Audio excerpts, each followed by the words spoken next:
Chris Moore and Amari Rodgers are those targets for Houston to focus on for the next season. Also, Cody and I look at the opportunities that may have been missed with Jeff Driskel not getting more playing time, and also did Lovie Smith and Pep Hamilton do enough to keep their jobs here on today's episode of the Locked On Texans podcast. You are Locked On Texans, your daily Houston Texans podcast, part of the Locked On Podcast Network, your team every day.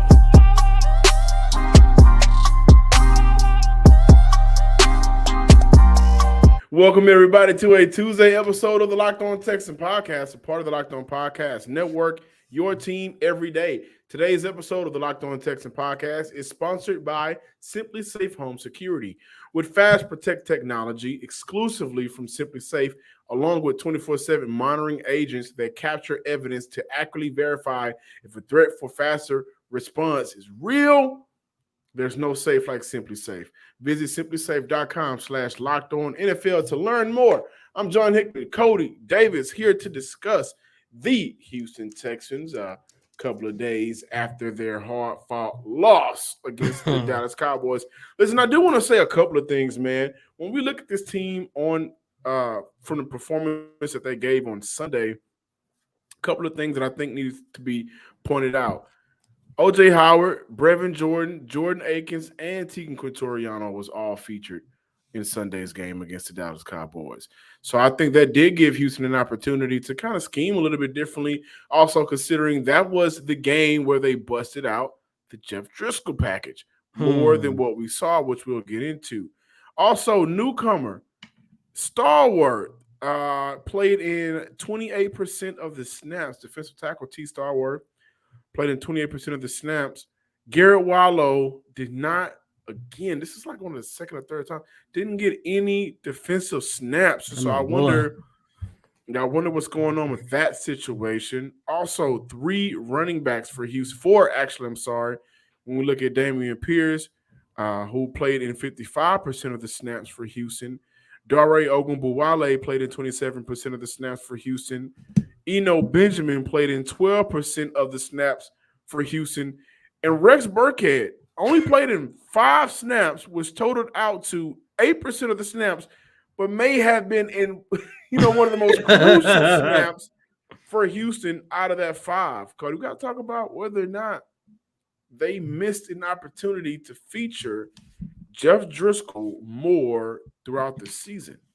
Yeah, and I truly do believe so because, John, as I mentioned on yesterday's show, when you take a look at what Jeff Driskel was able to do in the loss against the Dallas Cowboys, I looked at this as arguably, if not the best offensive performance for the Houston Texans. And one thing that I noticed, it seemed like because Pep Hamilton had a quarterback who was able to use his legs, and look, a quarterback that clearly has been working on his arm over the offseason, it gave Pep Hamilton an opportunity to open up the playbook a lot more. And the reason why I wanted to talk about this conversation, John, listeners and viewers, because when I took a look at what Jeff Driskel was able to do against the Cowboys, it brought me back to OTAs. It brought me back to training camp, and it brought me back to the preseason. Prior to the season, me and John talked about whether or not the Houston Texans were going to utilize Jeff Driskel as a hybrid quarterback.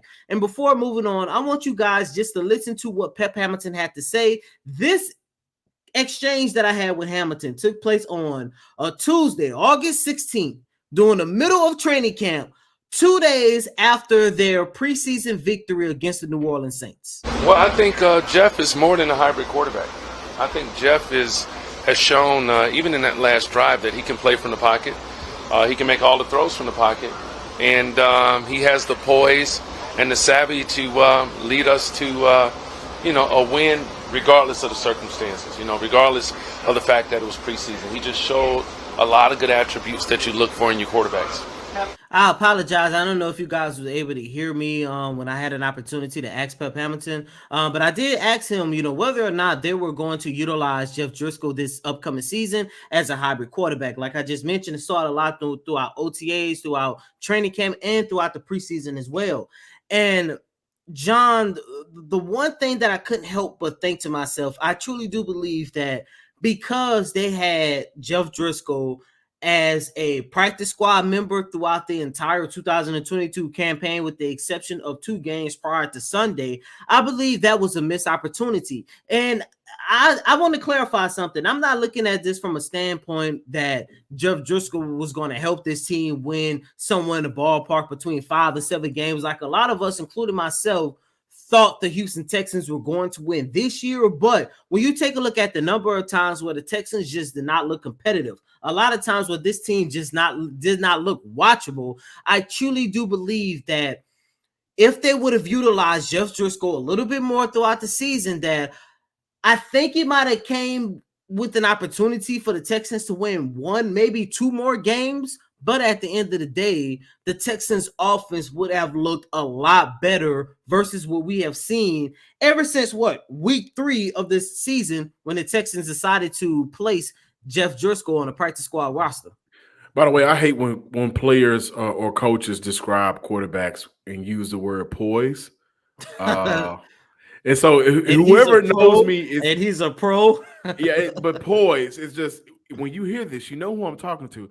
But one thing, when we look at the lack of opportunities for Jeff Driskel in this Texan offense, man, we got to look at the third down struggles for Houston. And I think that using Jeff Driskel in that particular role, where you can RPO design, read option design. Hell, at some point you may just get comfortable with him back there and want to throw a wrinkle in where you allow him to drive back and make a play, kind of like what he did against the Cowboys when he dropped that dime off to Amari Rodgers. But I think third down this year is the opportunity that was missed the most by not utilizing Jeff Driskel consistently. Listen, when we look at Jeff Driskel and the games that he's played in for Houston this year, we look at the game against Indy, week 1, week 2, week 14, and that's it. Those are 3 games where you may look at it against the Cowboys on Sunday, 36 rushing yards, 1 attempt against the Denver Broncos for 10 yards. But these are some of the areas where you may ask yourself, well, maybe Jeff Driskel should be out there on the field if he gives this offense an opportunity or an edge that maybe the other team hasn't game plan for. And for the Houston Texans, you've been having Jeff Driskel since the start of OTAs and training camp, where he's been good with using his legs, right? He's been somewhat more impressive than I think a lot of us thought he would be in terms of passing the ball. But overall, I go right back to it. Sunday was the first time that I saw this offense kind of make pre-adjustments and have a counterpunch ready for the opposing defense.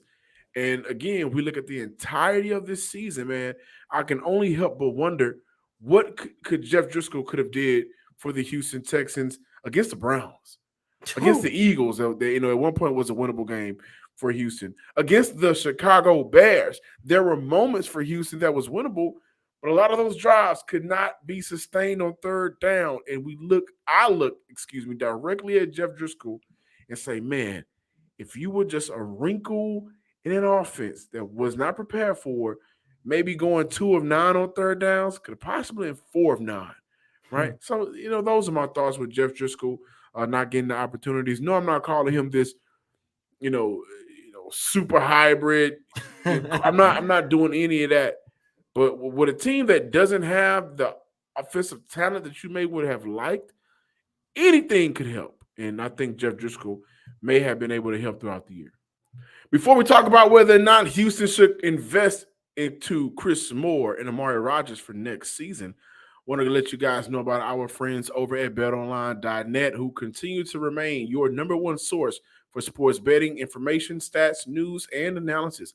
Get all of the latest odds and trends for every professional and amateur league out there, from pro football to college bowl season to basketball. Get in on their World Cup action as well. We've got it all over at betonline.net. And if you love sports podcasts, you can find those over at BetOnline as well. Head to the website today, or take that thing out your pocket, pull it out, use your mobile device to learn more, because with BetOnline, guys, that is where the game starts. Welcome back in, Locked On Texans listeners and viewers out there. Thank you for taking time out of your Tuesday schedule to sit down or ride and drive or wherever you are to listen to John and Cody and John to discuss the Houston Texans, which I'm sure a lot of you are just counting down the days to the end of the season.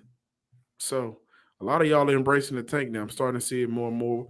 I need to go ahead and start a hashtag. Really quick, I do want to shout out Houston Custom and Collision Auto Suite Customs. Met the owner, Sergio, over the weekend. Great guy, man. So check him out on Instagram at the name Auto Suites Customs. They do custom wraps, power coating. Also get some ceramic coating. They clean your car. Man, they do it all over there, man. Got some cool prices as well. Located here in Houston off Richmond Avenue. Again, that is Auto Suites Customs. Now, I think the Houston Texans and Houston Texan fans should get accustomed to seeing more of Chris Moore. Y'all see how I did that? A double entendre. But here's why, right? When we look at this season, and I told you guys, I mentioned this right before the game, like an hour and some change before the game on Sunday. I tweeted, this is a perfect, basically, opportunity for Amari Rodgers and Chris Moore, right? But specifically with Chris Moore, I want to let you guys know why I think Houston should really consider bringing him back. He's on a one-year deal. It ends this year. They can bring him back for 2023. I still think they can get him for cheap. Right now, when we look at what he's been able to do in the 3 games where Moore has had to step up this year due to Cooks or Collins being out, we look at the Philly game, 4 catches, 43 yards, and a touchdown. The Browns game, 3 catches, 46 yards, and a huge 39 yards catch. And then we go right back to the Cowboy game, 10 catches, 124 yards. Other memorable moments, the Giants game, 3 catches for 70 yards, and the Bears game, 3 catches for 63 yards. The thing that I like most about Moore is that he's been effective enough in this offense where he's featured in the slot 72% of the time on his players that he's featured in. And with a quarter of his targets not even being catchable. And outside of Sunday, only getting just under 3 catches per game. He does a good job of making the most of his opportunity. Right, he's not going to get featured a lot. He's not going to get a lot of targets. He's not going to be out there a lot and be game planned for. But whenever he has an opportunity to make plays, he does. And we look at Chris Moore this year. He has, I want to say, the longest catch of the year for Houston. So these are some of the things that he's been able to do. He's also pretty good, does a very good job of bringing down contested passes as well. He is a receiver that when you look at Mechie coming back next year, you still got to slowly bring him on a process, right? Nico Collins, right? He's going into his 3rd year, and Nico should be the receiver that does a good job of being more of a vocal leadership, having that role with their wide receiver group.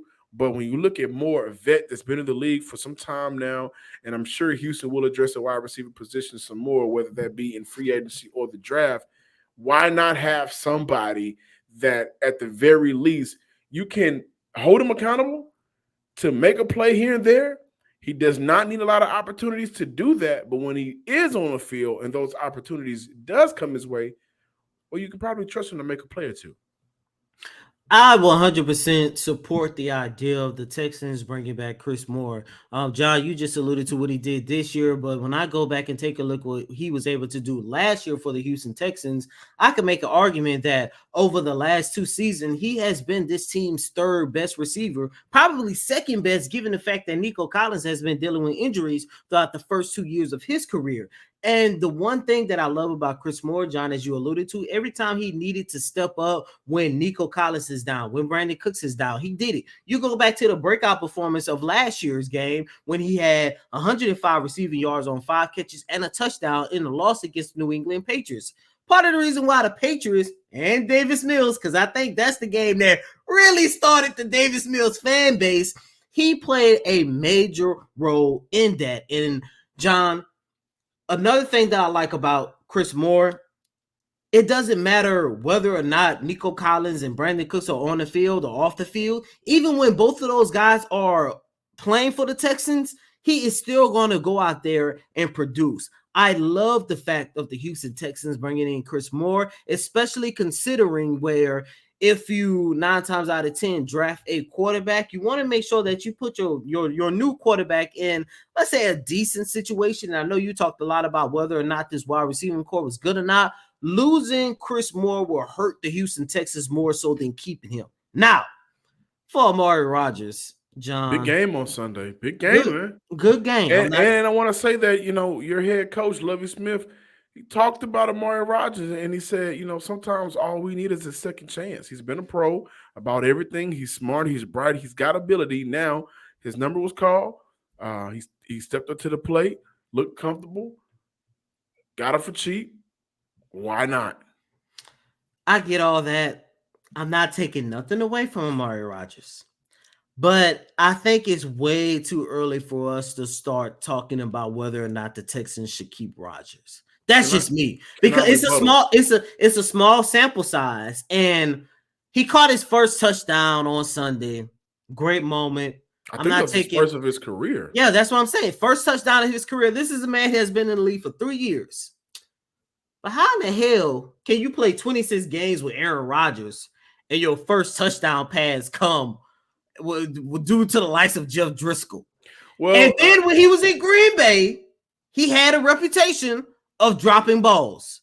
Sunday was his very first game with the Texans. Let's see how he closed out the year, and maybe that could be a possibility for the Texans. But right now, saying he's a lock that the Texans should bring him back next year, and I get it, I understand it. The Texans are not in a situation where they could be picky and choosy about who they want to come, especially at the wide receiving core. But I think it's way too early to start, talking about Amari Rodgers coming back. My rebuttal to that is, and this is Amari Rodgers' second year, but my rebuttal to that is, okay, well, where do we think Brandon Cooks is going to be next year? I don't think he's going to be with the Houston Texans. And we can't sit here I can't sit here and criticize the Houston Texans all year by not having depth and not keep Amari Rodgers moving forward.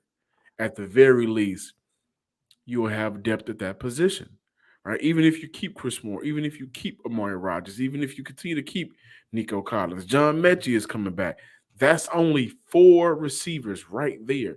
Brandon Cooks won't be here next year. I also don't believe the Houston Texans should consider bringing back Philip Dorsett for another 4 regular season as well. We look at Jalen Kemp. We have to look at him for what he is, who he also got some playing time on Sunday. May just be a practice squad guy. Johnny Johnson may just be a practice squad guy. Some of these guys, they also brought in Tyrone Johnson, Tyler Johnson. None of those guys worked out. At the very least, Amari Rodgers was able to give you a touchdown, something that Anthony Miller was able to do in his long opportunity here in Houston. But remember how that happened. And that also affected the depth for this franchise, for the wide receiver spot. So I can't sit here and say no to Amari Rodgers automatically when I know there's a pressing need for some sort of young talent on this team at that position, and they also need bodies. So that's why I stand on Amari Rodgers. I think that him catching the touchdown pass from Jeff Driskel is more impressive than not catching one from Aaron Rodgers. Those are my beliefs. Those are my feelings. So, I think that they should bring him back. Of course, evaluate the talent that he is, right? You want to see him not make those minute mistakes you don't want to see him make. You want to see him clean up some of those errors that he had been making early in his career. You want to see all of that, of course, but at the very least, guys, consider this. You need people. And a lot of people ain't going to willingly come here to Houston. So, why not? And they actually need good people. Not just anybody that's going to put on a Texas jersey and go out there and be sorry. Guys, I've made over 700 extra bucks with prizepicks.com. I'm not lying. This is the truth. Why? Well, I don't like to think a lot, and Prize Picks make it super easy for me not to think a lot. I can just bet and go. I can pick 2 to 5 players, and if those players that I pick score more or less than their Prize Picks projection, whatever I bet on, if all of those hit, I can win. And not only can I win up to 10 times my money on any entry. I'm not playing against Cody. I'm not playing against the likes of Brandon K. Scott or Big Sarge. I'm playing against the computer, the prospects projections that are available. So it's not me versus other people. It's me versus the projections. And with prospects, they offer projections on any sport you watch. Any sport. No, I'm like esports. You watch that? You can make money off that bet. NASCAR, right? Cars. Well, that's also on prospects. Tennis, MMA, boxing, golf, Euro basketball. Guys, they got cricket. You can bet on all that with prospects. Interest can be made in 60 seconds or less. It's that easy. Safe and fast withdrawals, and currently operational in over 30 states and Canada. Download the Prospects app. Go to prospects.com today to play daily fantasy sports. First time users can receive a 100% instant deposit match up to $100 with promo code locked on. Thanks for making the Locked On Texans your first listen of the day. Now, for your second listen, check out the Locked On Sports Today podcast. The biggest stories of the day, plus instant reactions, big game recaps, and the take of the day. Available on the Odyssey app, YouTube, and wherever you get your podcasts. Welcome back in, ladies and gentlemen, to this Tuesday installment of Locked On Texans. And before we close out today's show, John, listeners and viewers, I just wanted to quickly discuss whether or not Pep Hamilton and Lovie Smith did enough on Sunday to save their jobs. As you know, basically ever since the game against the Tennessee Titans, a lot of people have been calling for both Pep Hamilton and Lovie Smith's job, and you saw both coaches did a very good job up until the last minute making adjustments. They did a very good job with their play calling. They did a very good job getting this team prepared to take on one of the better teams in this league. I hate to talk about this, especially after a loss, but John, despite the final 4 minutes, do you think or do you see any way that both Lovie Smith and Hamilton did enough to at least give Nick Caserio and Kyle McNair an opportunity to ponder, maybe if we give them the right talent, things could be better next year? Cody, you are around this team a lot. And Lovie Smith on multiple occasions has said that he isn't worried about his job security. And a large part of me does believe that. I don't think that they can afford another head coach. I definitely believe they can afford another, offensive coordinator, but and defensive coordinator and DC. You were right about that. In terms of Lovie Smith, to answer your question, I'm not sure. I can't answer that. In terms of Pep Hamilton, and do I think the Texans should go opposite direction? Yes, but I also feel like that opposite direction should also include going in opposite direction with the general manager as well. So I'm not going to leave out anybody. But from what we've heard, behind the scenes, whether it may be from Lovie Smith or just some of the conversations that we've had, I'm not sure about Lovie Smith, whether or not he is going to be canned at the end of the season. However, it didn't matter what Pep Hamilton did in that game on Sunday. It doesn't matter what Pep Hamilton do to finish out this year. Quite honestly, to put it the best way I possibly can, and this is not me trying to tear down another man, I don't think that he should be the Houston Texans offensive coordinator no more. I'm respectful enough to say that I don't think he should be fired now at this point during the season. Everybody, fire Pep. What is that going to do? Allow him the opportunity to see out the season. Yeah, but in terms of moving forward in the future, there's no way, you can bring back Pep Hamilton after the year he just displayed. And I think that's fair for both parties. They gave Pep Hamilton an opportunity to show whether or not he can be an offensive coordinator in the league. He wet the bed. There's also some blame that you can put on Houston's behalf by not bringing him players. But, between Pep Hamilton and Davis Mills, neither one of those guys, I believe, should have a prominent role for the Houston Texans for 2023 and 24 moving forward. Plain and simple. I'm 50-50 on Pep Hamilton. Because just like how we started the show, going back to things he had to say about training camp and going back to, him having an opportunity to truly open up his playbook on Sunday. I just look at it from a standpoint, John. One of the main questions you and I talked about a lot here on this show is what does a Pep Hamilton offense look like?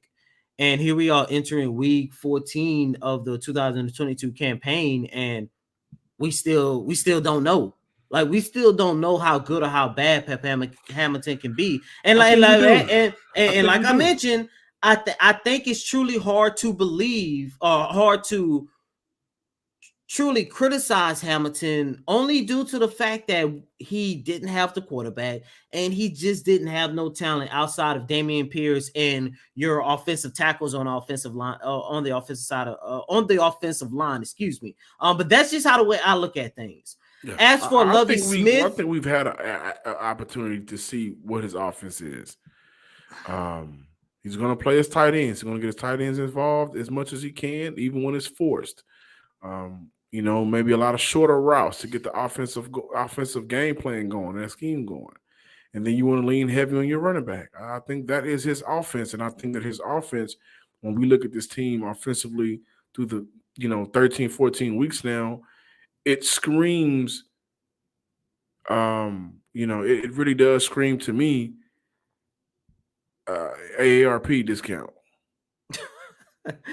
um, as for Only. Lovey Smith, I think when you take a look at how the Texans came out on both sides of the ball, especially on defense, the fact that it seems like they've been playing with a new sense of energy. I think Lovey Smith might be trending in a direction where he might possibly could save his job. And I only say that because, John, I go back to that game against the Washington Commanders, and you was there as well. It seems like all 53 players who touched the field that day was just out there to collect the check. But ever since the game against the Cleveland Browns, and of course everything that took place on Sunday against the Dallas Cowboys, it seemed like he just gave them new energy. And I don't know what took place, between the Commanders and what we saw on Sunday, but I truly do believe that Lovey Smith, he might have been starting to lose the locker room, but he got it back. The one thing that I love that Lovey Smith did when we talked to him, I believed on Wednesday, he talked about just going out there and just playing with pride and playing with dignity. And he said that he told the guys in the meetings, look, this season is a loss and we're not going to make the playoffs, which, I mean, it didn't take him 13, 14 weeks to figure that out. But the fact that he gave a speech on having those guys go out there and play dignity says a lot to the players that went out there on the field, and it looked like they actually been playing hard for Lovey Smith. So, this is something that we're going to continue to monitor throughout the rest of the season. And what is that nickname? They call it the day after the regular season ends. Black Monday. Black Monday. I'm pretty sure this is going to be a hot topic, whether they move on from both Lovey Smith and Pep Hamilton or just Pep Hamilton. And God forbid if they ended up moving on for both. This is going to be a hot topic that's probably going to dominate our offseason. Thank you guys for checking out today's episode of the Locked On Texans podcast. Be sure to follow us on Twitter at Locked On Texans and comment, share, and subscribe to the Locked On Texans YouTube page on YouTube. And as always, I'm your host, Cody M. Davis. Please remember to follow me on Twitter at CodyDavis_24. Once again, that's Cody COTYDAVIS_24. Until next time, ladies and gentlemen, peace.